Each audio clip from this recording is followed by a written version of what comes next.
Good morning, friends. Tony Pellegrini. Pleased to be able to present to you today at our International Council of Professors of Educational Leadership Conference. The topic that I've prepared for you today is Utah's move to competency-based education administration, residency, and internships. It's a big step that we've taken in the state of Utah to move forward.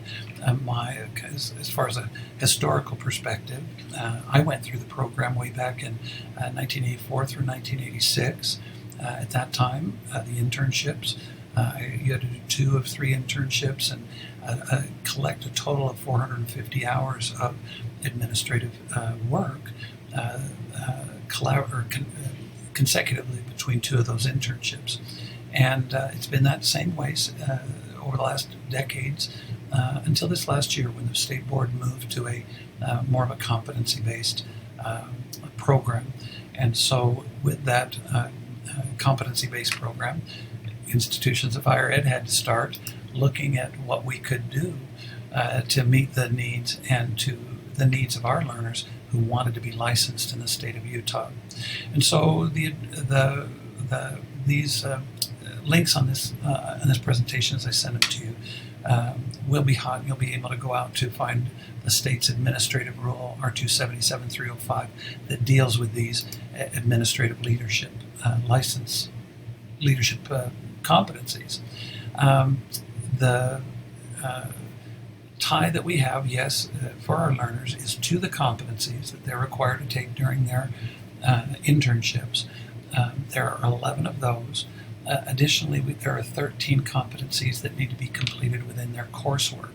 And so and I'll share with you the tools that we created to be able to stay connected or make sure that we're all on the same page and be able to indemnify and validate that as we're assessed that yes, we are moving forward with this. We do align our activities, these competencies, our activities in class as well as the classes themselves to these state rules and the state rule and to the Praxis 5412 standards and to the Utah Educational Leadership Standards as well. I've lived my life by Garrison Keillor's statement that some luck lies in not getting what you want, but in getting what you have, which once you have it, you may be smart enough to see as what you would have known or what you would have wanted if you had known. It's really very, very foundational to the issue associated with these competencies that are implemented and effective here in Utah. And so the first thing to make you aware of is that our learners have to be supervised, yes, by a mentor principal who is licensed by the state of Utah, as well as an internship coordinator, an employee of the institution, the university. We like to have these as much as possible be in geographically proximate locations, but we may have to, from time to time, add an online or a distant learner to these using Zoom or the technologies that we use today to stay connected. And so not only are our instructors all licensed and have terminal degrees, our internship coordinators are licensed and at least have a master's degree, and mentor principals are licensed and have at least a master's degree. So let's talk about some of the competencies. You can read these better than me. I'm not going to read these word by word, but as you look over these and you ponder and think about these, I would love your feedback, your perspective on are these things that principals have to know and be able to do. I'm very comfortable with them, that these competencies are things that principals have to do. We do have 2 residencies or internships, an elementary one and a secondary one, and there are 11. These are just the first set of those coursework competencies, and then these are the second set of those coursework competencies. Our learners, our interns, do half in one internship and the other half, the remainder, in the second internship. And there's a little bit of wiggle room always that if something happens, they can maximize more in the first and fewer in the in the second internship, that's fine. But they have their mentor principal to work with. They have their internship coordinator to sit down with and do some organizing and planning and goal setting. Which of these competencies not necessarily are easiest accomplished or completed, but are most appropriate to be completed within those time frames and frameworks. So, as I visited with you already, there are course-based competencies, and we use those to prepare to meet the Utah Educational Leadership Standards. And I've got a link here to that. I just want to make sure of that. And then we have residency-based competencies. And these are the state asks us to make sure that we require multiple opportunities for our applicants to apply their knowledge and skills gained in one or more clinical experiences. I'm sorry about the misspellings. I'll clean it up for the next time. Please forgive me. In the following competencies. So, with the residency-based competencies, we divide them into three kind of subcategories: assessment, evaluation, and professional learning. And again, you can read these as far as competencies, but the state believes that our principals need to prove and demonstrate their competency in analyzing school assessment data, in evaluating classified and certified employees, and in professional learning, planning and organizing professional learning activities. One motto, I guess that we would call it, that we have is competency is competency. Yes, it's nice if our interns are able to demonstrate or prove their competency within their particular semester that they have their internship coordinator, their mentor, and their internship.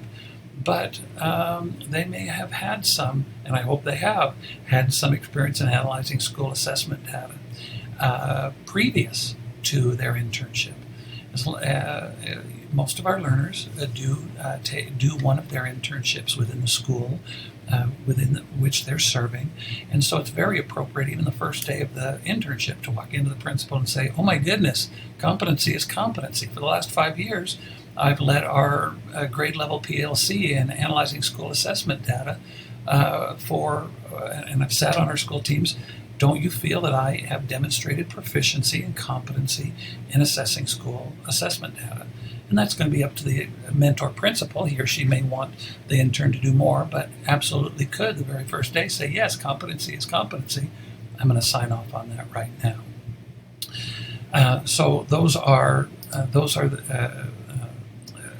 some of the residency-based competency. It's important as well to demonstrate their competency in supporting, overseeing a school-based learning team. In Utah, we have school community councils, in which an equal number of parents and teachers sit on to make decisions regarding school trust land monies. Classroom observations are another component of these competencies that are essential. Understanding and practicing 504 and IEP meetings, as well as student discipline, supervising school activities, and the hiring process are all components of our residency competencies.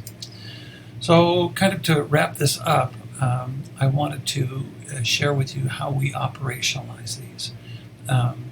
We want to keep track of our learners. We want to provide our learners with a tool to keep track of what they've done so that they can demonstrate to us at the end of their program that they've met all of the state rules associated with them. So what we've done is create a little program alignment tool to the leadership standards. And I'm going to move this page over just a little bit here so you can get kind of a peek at this. And so we list here the USBE competencies. We start with the course-based competencies. We ask them to identify what their ed leadership standards they're aligned to for Utah, what the Praxis 5412 standards they're aligned to, and then their portfolio and their final project, what those are aligned to. And these are the course-based competencies, and then as we go down I can send this to you if you ask. The residency and internship-based competencies. And then these links here will provide our learners with two things. First, they provide a form that they can share with their mentor, school principal, outlining what they've done and need to accomplish, and then the principal marks off on this rubric whether they're emerging effective or effective, any comments, and signs off that they are competent in this. We don't expect our learners to be effective. Emerging effective is just fine. That gives them the knowledge, the skills, the dispositions that they require as they get into becoming a principal. The districts can teach and provide professional development. Some do reach the level of effective, and that's wonderful, but it's not a necessary thing. And then additionally, for each one, we have potential internship activities. Our interns have said to us, oh my goodness, Tony, my mentor really doesn't know what I should be doing in analyzing school assessment data. I find that hard to believe, but we've created a list of possible, we're not forcing these on anyone, but possible internship activities that interns could be invited to participate by their mentor principal for each of the internship competencies. So I wanted to share that with you. I am going to have to pull my screen back over here. Give me just a second. Here we go. And so that's keeping track. We have a goal-setting worksheet for our residency competencies, similar to what I shared with you just a moment ago, but having links to the tools that they'll need. We don't have a set number of hours. In Utah, it's no longer 450 hours, but we'd like to know, give me just a second, sorry, I apologize. We'd like to know how many hours it took for this intern to collect these, or to complete this school assessment data competency. Because we would like to do some research down the road, comparing our males to females, our rural to metropolitan, our comparing our different ethnic backgrounds of individuals to see how many hours it takes to complete these. We think that would be some interesting research down the road. We would, let's see, the other thing that we do, give me just a moment here, is our Capstone projects. We do have learners who are just working on their license, but we do have learners who are working on a master's degree as well as their administrative license. So we add value to the competencies via research through our master's programs. And you can follow this link to our Southern Utah University Masters of Education e-portfolios. And you can see our learners, and then by clicking on their names, you'll be able to see their portfolios of the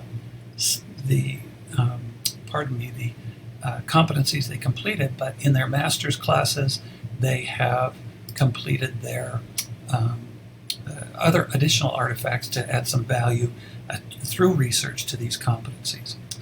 And then continued conversation. I would love to continue this conversation with you. Here's my email address. Here's a link to my webpage. And it's an exciting time. It's an exciting process. I'd love to know how we could collaborate and work more on this. And I just love what I'm doing and would love to invite you to participate with me in this exciting endeavor. Keep up the good work. I look forward. I hope you've had a great conference, and I hope my part was a good speed bump down the road. Make it a good one. Hope to hear from you. Ciao, ciao.